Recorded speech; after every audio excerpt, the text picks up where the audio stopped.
জয় কৃষ্ণকালী মায়ের জয়। কেমন আছো বন্ধুরা? আশা করবো তোমরা ভালো আছো, সুস্থ আছো। যতদিন কৃষ্ণকালী মা আছে অবশ্যই আমরা সবাই মিলে ভালো থাকবো আর সবাইকে ভালো রাখবো। আর এই জায়গাটা দেখে কিন্তু আমাদের মনে হচ্ছে না যে এটা কৃষ্ণকালী মায়ের মন্দির। তো এত ফাঁকা, এত নির্জন জায়গা তো আগে কিন্তু আমাদের চোখে পড়েনি। আবার একটা ঝড় উঠেছে, আবারও কি কৃষ্ণকালী মন্দির বন্ধ হয়ে গেল? একদমই না, মন্দির বন্ধ হবে না, হওয়ারও নয়। মা যতদিন আছে কোনো দিনই হবে না।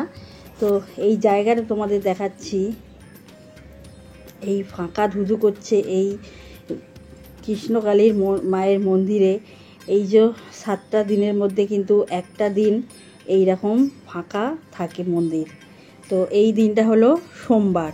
তো সোমবারে আমরা কেউ ভাবতেই পারিনি যে মায়ের মন্দির একদম এত ফাঁকা থাকবে। তো মঙ্গলবার, শনিবার তো প্রচুর মানুষের ভিড় হয়। তো সোমবার অনেক ভক্ত আসেন, মাকে দর্শন করে কিন্তু চলেও যান। কিন্তু এত ফাঁকা কোনো দিনই কিন্তু আমাদের চোখে পড়েনি, হয়তো কারোর চোখে এরকম ফাঁকা পড়েনি। তো মা সবাইকেই স্মরণ করে, সবাইকেই ডাকে। তার জন্য কিন্তু শনি মঙ্গলবার ছাড়াও কিন্তু অন্য দিনেও মায়ের দর্শন পাওয়ার জন্য কিন্তু ভক্তরা ছুটে ছুটে যায়। কেন যায়? মা সবাইকেই আশীর্বাদ করেন। আর তোমরা কিন্তু এখন ঘরে বসেই জপ করবে, কারণ মঙ্গলা মা কিন্তু অসুস্থ হয়ে পড়ছেন। মায়ের মন্দিরে এত ভিড়, সেইটা কিন্তু আর সামলানো যাচ্ছে না। তো চলো তোমাদের দেখাই মঙ্গলবারের ভিড় কেমন হয়। মঙ্গলবারের ভিড় দেখো তোমরা কতটা পরিমাণে ভিড়। আর তার মধ্যে কিন্তু রোদ, জল, বৃষ্টি, কাদা উপেক্ষা করেই কিন্তু ভক্তরা লাইন দিয়ে দাঁড়িয়ে আছে। এই রোদের মধ্যে, জল কাদার মধ্যে তোমরা দেখতেই পাচ্ছ কি হারে মানুষ এসে ভিড় করে দাঁড়িয়ে আছে, দেখছো জল কাদার মধ্যে। আর প্রচুর মানুষের ঢল নেমেছে, প্রচুর ভক্তরা এসেছে গাড়ি নিয়ে। দেখো প্রচুর ভক্তরা এসেছে এই মায়ের কাছে, মায়ের আশীর্বাদ নেওয়ার জন্য। মা সবাইকেই সুস্থ করবে এই আশা নিয়ে। তো ভক্তরা এখন কিন্তু একটু নিরাশ হয়ে পড়ছেন, কারণ মা কিন্তু আর এখন ভক্তদের দেখবে না, সেটাই কিন্তু মা বলে দিয়েছে। তো সাবধান তোমরা ভক্তরা যারা দূর থেকে আসছো, তোমরা বাড়িতে বসেই কিন্তু নাম জপ করো, এটা কিন্তু মঙ্গলা মা বলে দিয়েছেন।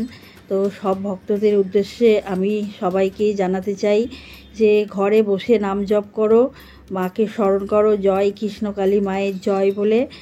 আর যারা ভাবছো আসবে এখানে, তো তারা কিন্তু এখন আসতে পারো, মাকে দর্শন করে যেতে পারো। কিন্তু মা আর এখন কিন্তু তোমাদের ত্রিশূল ছোঁয়াবে না বা দেখবে না, এটাই কিন্তু মা বলে দিয়েছেন। আর মা কিন্তু অসুস্থ হয়ে পড়েছেন, তার জন্য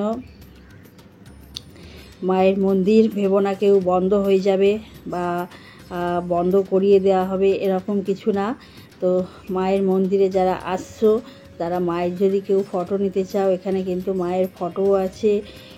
100, 150, 20 এই টাকা দিয়ে কিন্তু পাওয়া যায়। নানা রকমের খাবারের দোকান রয়েছে, প্রচুর ভিড়। আর এই যে মঙ্গলা মা কিন্তু মন্দিরে প্রবেশ করছে। আর তোমরা দেখছো ভক্তদের কত ঢল। আমি দেখালাম যে জল, বৃষ্টি, কাদার মধ্যেও কিন্তু ভক্তরা কিভাবে দাঁড়িয়ে রয়েছে রোদের মধ্যে। আর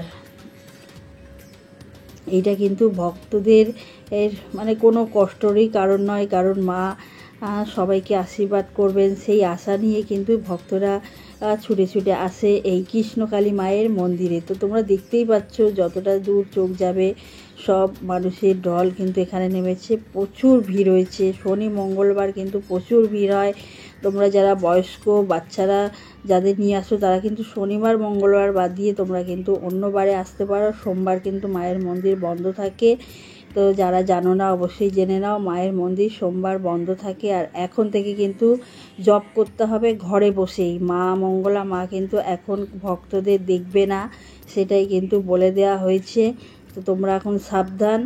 তোমরা কেউ এখন মন্দিরে এসো না, ঘরে বসেই কিন্তু মাকে স্মরণ করো, মাকে জপ করো, মাকে ডাকো, ঠিক মা সাড়া দেবে।